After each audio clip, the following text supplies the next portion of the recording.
Put your hands together for Mr. John Welde, everybody.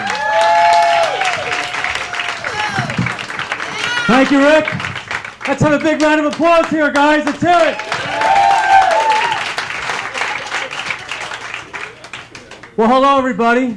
My name is John Welde, born and bred, Philadelphia, Pennsylvania.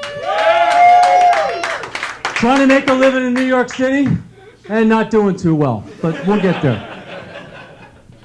I am the oldest member of our comedy class, and I have a feeling we didn't grow up the same way. I'm one of 11 kids. Rosemary, Chicky, Johnny, Tommy, Bobby, Jimmy, Kathy, Patty, Tristan, and Helen. Yes, our parents did not know our names. We grew up in a 3-bedroom house and 1 bathroom. We thought everybody had a picnic table in their kitchen. We didn't know any better. When we sat down for dinner, we didn't say grace. We said, on your mark, get set, go. It was a bloodbath. Think about 13 people sitting around a picnic table fighting for food. And people got hurt. My brother Tommy was taken out in a stretcher one night. The doctor told us if we didn't stuff his pockets with mashed potatoes, he might have bled to death.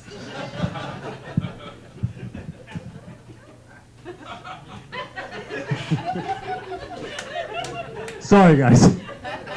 Only because it's true. What is it with the big, fat, old baseball manager that wears a player's uniform? In no other sport besides baseball does the head coach wear a player's uniform. I mean, does he need this uniform to walk out in the mound, look into the bullpen and call for the lefty? Does he need this uniform to give the steal sign to the runner on first base? Does he need the uniform to leave the dugout and argue with the umpire? I don't think so.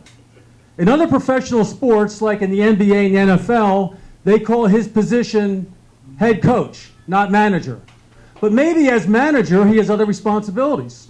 Picture this. He's got a runner coming around second base. He gives him the sign to slide in the third. Give me your 1099, and don't forget to take that marriage deduction on your income tax return. Maybe, I don't know. But does he really have to shower with the team after the game? Just me, I don't know. Drivers who don't have Easy Pass. Need I say more? Can you imagine sitting every day for an extra 2 hours in traffic? Okay. I mean, wouldn't it dawn on you to make a phone call? Why are the automatic gates going up for everyone except for me? Have you ever been stuck behind a car in the cash-paying lane? They drive up to the attendant and they say, "How much is it?" "How much is it?" Christ, it's been posted for the last 2.5 miles of traffic, for God's sake. And that's not the worst of it. When they get to the attendant, they still haven't gone to the pocket to get their money out. I mean, what do you think? Is it for free? You want scholarship? Holy Christ. New York City. How competitive a town is New York City? Well, in Philly, if you want to join the church choir, you just sign up and you're in, right? But in New York, there's an audition. Everybody's talented around here. Even the guys that work the subways asking for money. I mean, they will make eye contact with you, and once you lock eyes with them, it's the first step of you separating your money from yourself. I mean, these guys are good. Do not make eye contact. They know the first step in the sales call process, engage. And they'll engage you. These guys have such great people reading skills. I think I'd prefer to pay their way to Las Vegas and put them in the World Series of Poker so they can use those skills and really make some dough. Are there any Catholics here in the audience? Yes. Thanks, Brother Tom. All right, so as a Catholic, it's a beautiful thing. You can sin your whole life, you go to confession, you tell them your sins, and all is forgiven. It's a beautiful thing. So when I was 12 years old, in 6th grade, we went as a class to confession. So I'm in the confessional, I say, please bless me, Father, I have sinned. It has been 4 weeks since my last confession, these are my sins. I lied 4 times, I said bad language twice, I disobeyed my parents 3 times, but you had to make the numbers random so it seemed more believable, because you couldn't remember all your sins for the month, right? But then in the middle of it, you'd always try to stick that zinger in there. The one where you didn't really want the priest to hear you and wanted to keep the same monotone.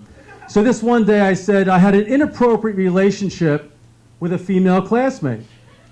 And his ears perk up and he stops me and he says, "Was it Mary O'Halloran's son? She's a fast one." I said, "Father, I can't say." "Was it Debbie O'Toole? She's got a reputation." I said, "Father, I really can't say." He said, "Was it Maureen Fisher? She's a little hussy."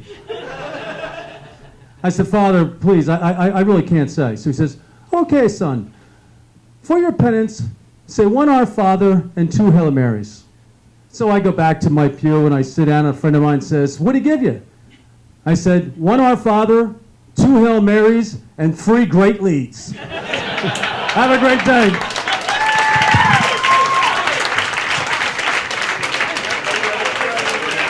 How about that?